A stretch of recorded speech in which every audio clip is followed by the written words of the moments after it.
여러분, 지금 여호수아서 말씀을 우리가 보고 있는데, 여호수아서 말씀을 우리가 12장까지 봤습니다. 여호수아서는 두 부분으로 나눌 수 있어요.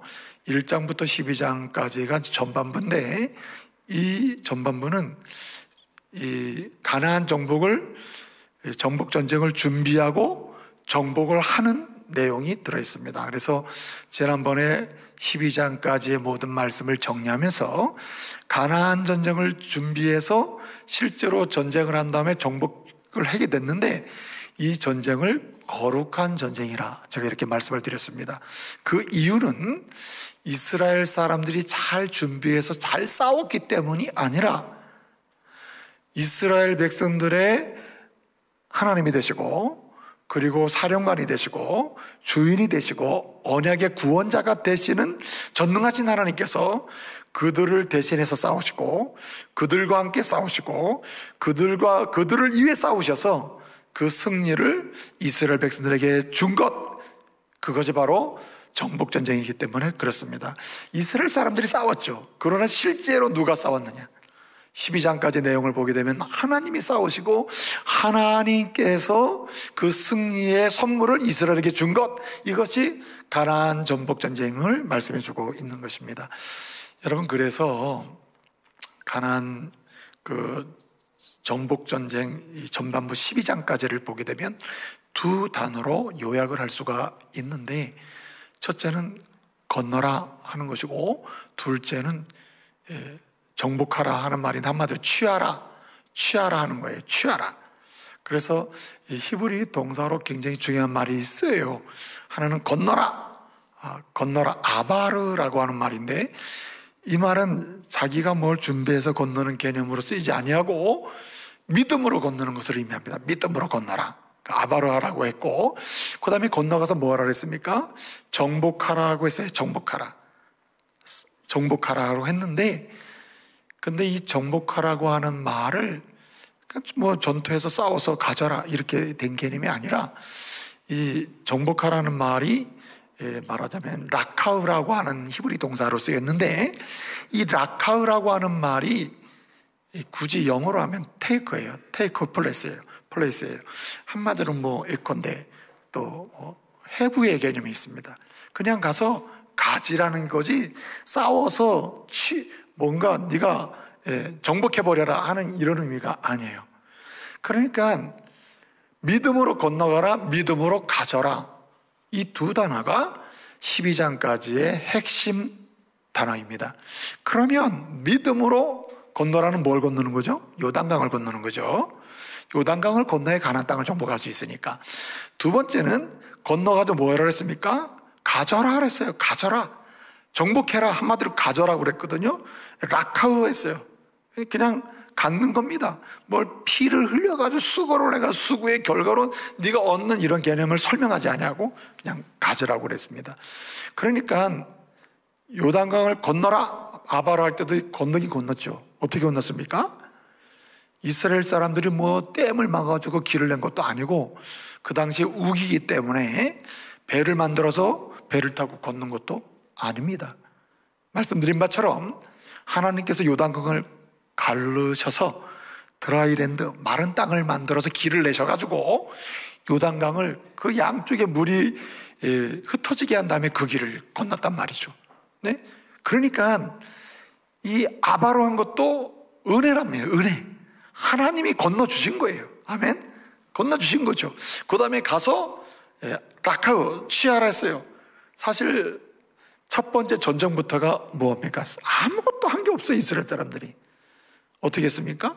그냥 여리고성을 빙빙 돈 것밖에 없다 이 말이에요. 그런데 가장 강력하고 가나안 땅에서 가장 강한 성, 무너뜨리기 어려운 성, 가장 무장이 잘 돼 있는 성이 여리고성이었거든요. 그 성을 수고하지 아니하고 그냥 얻어버린 겁니다. 그러니까 이게 뭐예요? 결국 건넌 것도, 가서 취한 것도 누가 싸워서? 하나님이 싸워서 하나님이 선물로 그 승리를 주신 줄로 믿습니다. 그래서 하나님의 은혜랑이다. 그리고 이제 정복전쟁이 끝났어요. 몇 년 싸웠습니까? 7년간의 전쟁이 끝났어요. 7년 동안 가나안 땅을 정복을 했단 말이죠. 믿음으로 건너서 믿음으로 취한 거예요.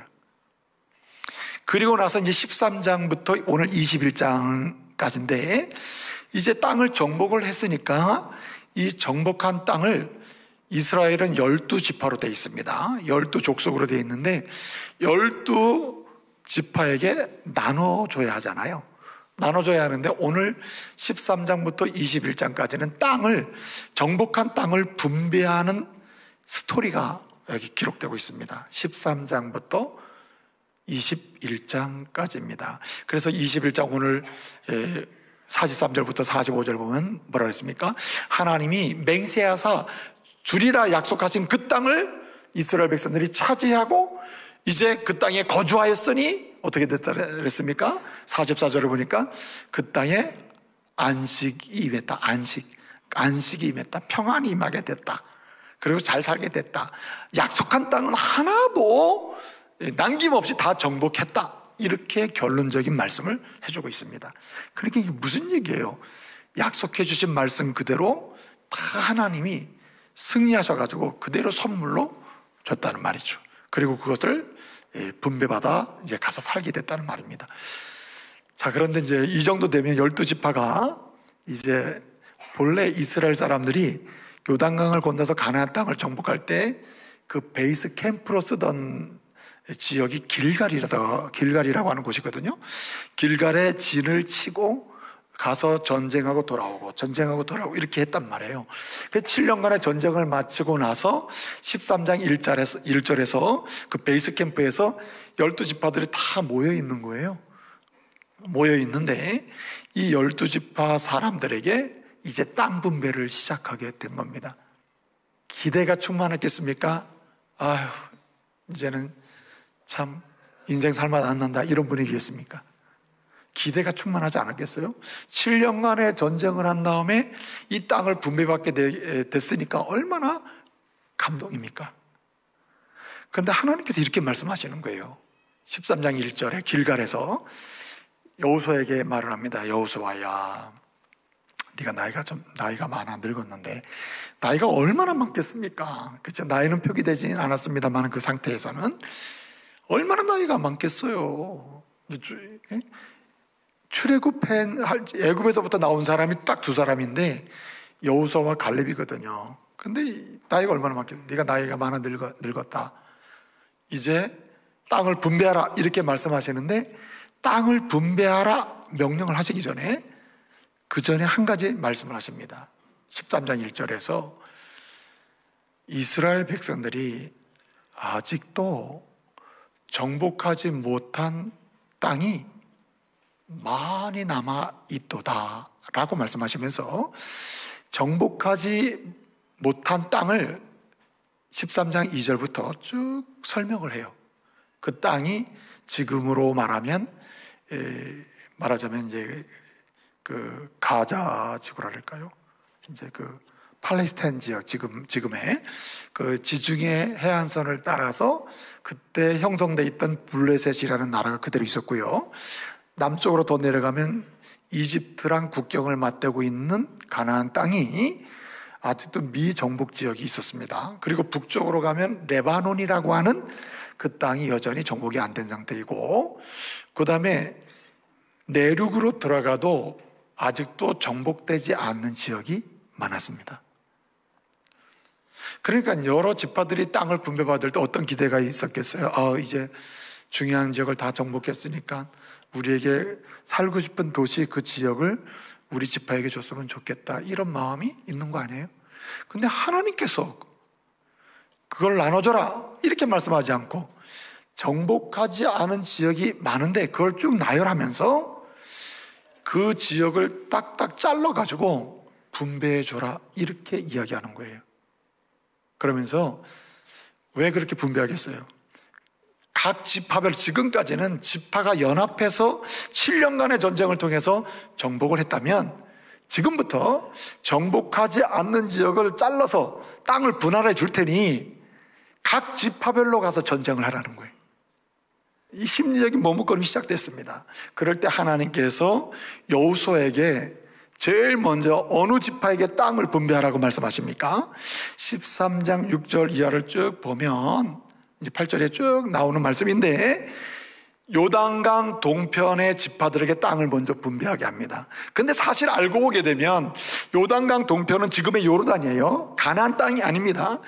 요단강 동편은 이스라엘 백성들이 모세가 살아있을 때 그 지역을 점령을 하고 그 지역에 너무 양측이 목초지, 양측이 너무 좋으니까 르우벤 지파, 갓 지파, 그리고 므낫세 지파 중에 반이 되는 사람들이 이 땅을 우리에게 주십시오, 이 땅을 우리에게 분할해 주십시오, 이렇게 모세에게 요구하고, 모세가 하나님의 말씀을 따라서 두 지파 반, 이 갓 지파와 르우벤 지파와 므낫세 반 지파에게 그 땅을 나눠주거든요. 달라는 대로 줬습니다. 단 조건이 있었죠. 너희가 이 땅을 분배받아 사는데 조건은 이스라엘 백성들이 가나안 땅에 들어가서 정복 전쟁을 다 끝나기까지 두 지파 반 되는 그런 젊은이들이 제일 앞장서서 가나안 전쟁을 해라. 그리고 나서 다 전쟁이 끝나면은 너희가 돌아와서 살면 된다. 이렇게 약속이 이미 됐습니다. 그리고 남자와 여자와 그 노약자들은 이미 그 동편 땅이 있거든요. 근데 지금 7년 전쟁을 끝나고 기업을 분할을 하는데, 이 동편에 이미 분배받은 갓 지파, 르벤 지파, 므낫세 반 지파에게 먼저 분배를 하는 거예요. 다른 지파는 어떤 마음이었겠어요? 이미 분배받은 지파가 분배받으니까 아직까지는 마음의 근심이 아직은 덜한 겁니다. 그러면 먼저 분배받는 두 지파 반, 이미 받았지만은 여호수아를 통해서 이 땅을 분배받고 있는 두 지파 반의 마음은 어떻겠습니까? 건너와가지고 약속의 땅 가나안 땅을 정복해 보니까 좋거든요. 이미 동편에서 받았지만은 이 땅이 너무 좋아요. 더 중요한 것은 이곳은 약속의 땅이거든요. 약속의 땅. 하나님이 약속한 땅은 이 가나안 땅 서편이거든요. 서편이란 말. 그 정복하고 나니까 마음이 복잡해지는 거죠. 그렇지 않아요? 자, 그런 건 그렇다 치더라도 진짜 중요한 건 어떻겠어요? 요단강을 건너서 다시 동편으로 간다는 말은 하나님의 백성이 안 되는 건 아닌가? 이러다가 하나님은 우리에게 약속한 복을 우리는 못 받는 거 아니야? 우리가 요단강을 건너가면 그곳에서 다시 크고 작은 영적 싸움을 할 때 우리는 실패하는 것 아니야? 불안감이 엄습해 오는 거예요. 왜 그래요? 가나안 땅은 하나님의 약속의 땅이고 하나님이 함께 하신다고 했는데 그런 마음이 든다는 거죠. 여러분, 땅 분배 받았던 두 지파 반, 요단강 동편에 있는 이 두 지파 반이 이제 너에게 분배된 땅으로 가도록 다시 분배해 줄 때 답답해요. 요단강 건너가면 이거 약속의 땅이 아닌데 이거 어떻게 되는 거냐? 우리는 12지파 중에 우리도 지파인데, 우리 두 지파도 12지파, 므낫세 반 지파도 12지파인데 이런 마음이 든다는 거예요. 자, 그런데 여러분, 이럴 때 어떻게 했습니까? 땅을 분배하면서 최종적으로 이 불안을 떨어버려요. 해결해 준다는 거죠. 여러분, 21장 오늘 마지막 줄 읽었는데 21장 1절부터 오늘 42절을 보게 되면 12지파에게 땅을 분배한 다음에 각 분배된 12지파 땅 속에서 48개 성읍을 뽑아가지고 레위 지파 사람들에게 주는 설명이 나옵니다. 21장에 나오는데 21장 26절을 보게 되면, 26절을 보면 거기 이런 26절 27절을 보게 되면 거기 이렇게 나옵니다. 르우벤 지파 사람들의 성읍 중에서 레위의 성읍을 뽑아요. 그 다음에 갓 지파의 성읍 중에서 36절 38절 보면 갓 지파와 므낫세 반 지파 중에서 성읍을 뽑아요. 거기에 누구를 배치하죠? 레위 지파 사람들을 배치하는 것입니다. 이 말은 뭡니까? 가나안 땅은 아니라 하더라도 하나님께서 하나님의 종들을 통해서 거기에서도 일을 하게 하는 거예요. 동편에서도 일을 하게 한 거예요. 그러니까 이 두 지파 반이 땅을 분배받으면서 가는 게 너무 힘든 거예요. 그런데 자유함을 준 거예요. 아, 그렇구나. 약속된 축복을 어디에 가서든지 소망하면서 쟁취할 수 있는 길은 이것밖에 없구나. 어디에든지 하나님은 우리와 함께 하신다. 할렐루야. 어디와 함께 하신다는, 언제든지 함께 하신다는 겁니다. 또 한 가지는 오늘 여기 말씀을 보게 되면요, 누가 약속된 축복을 소망하면서 쟁취하게 되느냐. 오늘 여기 이제 땅을 분배해요. 땅을 분배하는데 말씀드린 것처럼 미개척지, 미정복지를 쭉 설명하고 이 정복지와 함께 분할을 하니까 전부 머뭇거린단 말이에요. 어느 한 지파도 선뜻 나서기가 만만치 않는 거죠. 그때 제일 먼저 나서는 지파가 유다 지파였는데, 유다 지파가 나서기 전에, 유다 지파가 가서 말을 하기 전에 유다 지파에 속해 있던 누가? 갈렙이 제일 먼저 가서 얘기하는 거예요. 갈렙이 어떻게 얘기합니까? 14장 6절 이하부터 15절까지 보게 되면 갈렙 이야기가 나오는데 여호수아에게 가서 얘기해요. 여호수아 선생님이요, 내가 당신과 함께 애굽에서부터 나온 거 아닙니까? 정탐꾼을 보내서 가나안 땅을 정탐할 때 10명의 정탐꾼은 다 불신앙으로 죽었지만 우리가 믿음의 보고를 하고, 믿음의 보고를 하는 우리는 오늘 여기까지 온 것 아닙니까? 그때 하나님이 약속해 주지 않았습니까? 민수기 13장에서 신명기 1장에서 계속 약속해 준 게 뭡니까? 우리가 발로 밟는 땅은 다 너희 것이 되리라 하지 않았습니까? 나에게 이 산지를 주십시오. 저 땅을 내게 주십시오. 그러면 내가 밟겠습니다 하는 거예요. 이 모습을 본 다른 지파들의 생각이 어떻겠어요? 첫째는 잘난 체 한다. 잘난 체 하네. 저 노인네 망령인가? 그럴 수 있고요. 두 번째는, 야, 저렇게 나가는데 진짜 좋은 땅 달라는 거 아니야? 기득권 요구하는 거 아니야? 네? 기득권. 어른으로서 말이죠. 별 생각이 다 든다는 거죠. 그런데 이 갈렙이 나가서 뭘 요구합니까? 갈렙이 이 산지를 내게 주시오. 이 산지가 뭐냐? 이게 전부 눈에 어디로 가겠어? 이 산지가 뭐냐? 이 산지가. 그렇게 얘기합니다. 헤브론을 내게 주십시오. 헤브론을. 헤브론은 어떤 곳입니까? 헤브론은 아낙 자손이 사는 곳이었다. 그곳은 무장된 성읍이었다. 여러분, 아낙 자손은 그 지역에서 거인족입니다. 거인족. 키가 크고 장대 같은 그런 신체를 가지고 싸움하면 다 이기는, 감히 싸울 수가 없는, 싸우기가 겁나는 이런 족속이 바로 이 족속이었습니다. 그런데 여러분 어떻게 됐습니까? 이 상황이 이렇게 된 거예요. 오늘 보게 되면 갈렙이 그 성을 달라는 겁니다. 그 성이 어떤 때 모두가 피하고 다 땅이 분할되더라도 저 성만큼은 우리한테 안 걸렸으면 하는 성이 헤브론이에요. 저 성만큼은 걸리지 말아라 제발. 저 성은 싸우기 힘든 아낙 족속이 머무는 곳이다. 이런 상황이란 말이죠. 그런데 여러분, 갈렙이 나가가지고 어떻게 합니까? 이 산지를 내게 주십시오. 특별히 헤브론을 내게 주십시오. 헤브론. 그리고 어떻게 했습니까? 14장 6절부터 9절까지를 보게 되면 믿음으로 도전해서 그 성을 정복합니다. 여러분, 누가 약속된 축복을 소망하는 가운데 쟁취하는가? 믿음으로, 하나님이 나와 함께 하신다는 믿음으로 나갈 뿐만 아니라 믿음으로 아무도 나가지 않을 때 도전하는 사람이에요. 도전하는 사람.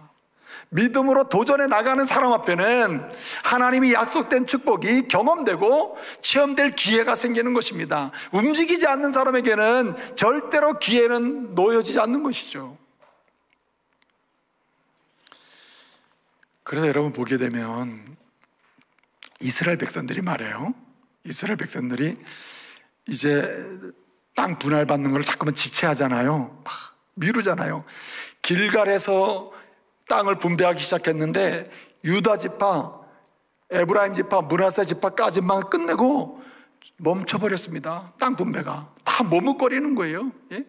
다 뒤로 빼는 거예요. 땅 분배가 멈춰버렸어요. 그 17장까지 이제 길갈에서 땅 분배를 했거든요.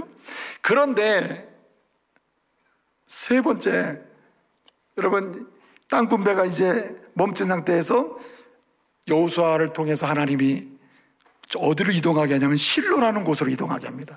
실로는 가나안 땅의 중심지역이었습니다. 중심지역. 한가운데 정중앙이 실로였습니다. 실로로 옮겨서 실로에다 뭘 건축하냐면 성막을 건축해요. 성막을. 땅을 분배하다가 중단하고 이제 이동을 해서 실로라는 곳에서 회막을 세웁니다. 성막을 세워요. 예배하는 장소를 세워요. 그리고 나서 주님이 다시 여호수아에게 땅 분배를 시작하라고 합니다. 그래서 그 18장이 시작되는 거예요. 이 실로에서 다시 땅 분배가 시작된 이야기가 18장, 19장에 나오는데 18장 1절 이하에서 쭉 보게 되면 무슨 얘기가 나오냐면 실로에 성전을 짓고 회막을 짓고 그 다음에 땅 분배를 시작하는데 야단을 맞춥니다. 여호수아가 왜 하나님이 약속한 땅을 분배받는 일에 이렇게 게으르냐, 지체하냐. 성경엔 지체하냐라고 되어 있습니다만 18장 3절에 지체하냐 이 말은 왜 이렇게 게으르고 반응이 없느냐는 거예요. 왜 응답이 없느냐 그렇게 얘기를 해요. 그 얘기는 무엇입니까? 성전을 세우고 회막을 세우고 성막을 세운 다음에 책막을 하게 되는데 무슨 얘기입니까? 너희가 가서 할 약속의 축복을 약속의 축복을 받는 그런 미정복지를 정복하는 이러한 전쟁은 너희가 하는 게 아니다. 지금까지 너희와 함께 하신 하나님 그 믿음으로 하는 것이다 라고 다시 교훈을 주는 것이죠. 그래서 여러분 18장 19장에서 이제 이 나머지 7지파 베냐민 지파나 이사갈 지파나 스불론 시몬 또는 납달리나 단 지파가요 이제 다 땅을 그 자리에서 다 분배받습니다. 그리고 이제 가게 되는데 마지막으로 땅을 분배받은 사람이 누구겠습니까? 여호수아가 분배를 받는 거예요. 여호수아가. 여러분 생각해 보십시오. 이제 땅을 적당히 분배받을 때 그 다음에 사령관으로서 모세의 후계자로서 땅을 요구할 기득권이 여호수아에게 있었습니다. 이제 내가 이렇게 수고했으니까 나에게 살만한 땅을 내가 가져야 되겠다 하고 백성들에게 요구할 수 있죠. 누구도 뭐라 할 사람이 없을 겁니다. 근데 여러분 여호수아는 어떻게 했습니까? 모든 땅을 분할하고 모든 땅을 나눠주고 그는 에브라임 지파에 속한 사람으로서 다 나눠줬습니다. 나눠주고 마지막에 어떻게 했습니까? 19장 마지막 부분에 가보면 이렇게 얘기해요. 내게 저 땅 하나 달라. 어떻게 생각하냐? 백성들이 다 예스합니다. 그 땅이 어떤 땅입니까? 딥나세레라고 하는 땅을 하나 달라래요. 맨 마지막으로 땅을 분배받으면서 그 달라는 땅이 딥나세레라고 하는 땅을 달라래요. 여러분 딥나세레 들어는 봤습니까? 처음 듣는 사람도 있죠? 들어봤으나 몇 번 못 들어봤죠? 알려지지 않는 성읍이죠? 한마디로 시골에 별 볼 일 없는 마을이라, 별 볼 일 없는 마을. 그러한 땅을 달라고 하는 것입니다. 그리고 정복을 해야 돼요. 가서 정복을 해야 될 그 땅을 달라고 하는 겁니다. 그리고 나서 그 땅을 백성들이 원하는 대로 가지세요 라고 했을 때 말씀은 이렇게 얘기하고 있습니다. 19장에서 여호수아가 그 성읍을 딥나세레의 성읍을 직접 뭐하고 중건하고 건축하고 직접 80세가 훨씬 넘어가는 이 사람들이에요. 다 갈렙도 여호수아도 80세 훨씬 넘은 사람들이거든요. 그 나이에 어떻습니까? 거기서 자기가 건축을 하고 자기가 집을 짓고 거기에 거주했다는 말입니다. 무슨 말입니까? 희생했다는 말입니다. 희생했다. 여러분 누가 가정에 약속된 축복을 세밀하게 일상에서 소망하는 대로 쟁취하게 되느냐? 믿음의 사람 누군가가 믿음으로 희생할 때요. 이제 말씀을 마치겠습니다. 오늘은 이 시대는요 권리는 요구하는 시대입니다. 권리는 많은 요구하는 책임을 지지 않는 시대가 됐습니다. 약속된 축복을 소망하는 가운데 쟁취하는 사람은 누구냐? 권리는 포기하더라도 책임은 끝까지 지는 사람이에요. 믿음으로 책임을 지는 사람, 희생하는 사람. 믿음으로 자기 한 사람이 희생하면 그 교회가 부흥해요. 믿음으로 자기 한 사람이 희생하면은 가정이 부흥합니다. 믿음으로 자기 한 사람이 희생하면 그 새로운 믿음의 공동체가 불같이 일어나는 것입니다. 그러므로 여러분 믿음으로 희생하는 그런 믿음의 사람들, 믿음으로 도전하는 사람들, 도전을 넘어서 믿음으로 하나님의 함께 하심을 믿고 확신하면서 하나님의 약속한 삶의 자리로 나아감으로 약속된 축복을 누리시는 주의 종들 되시기를 말씀으로 축복합니다.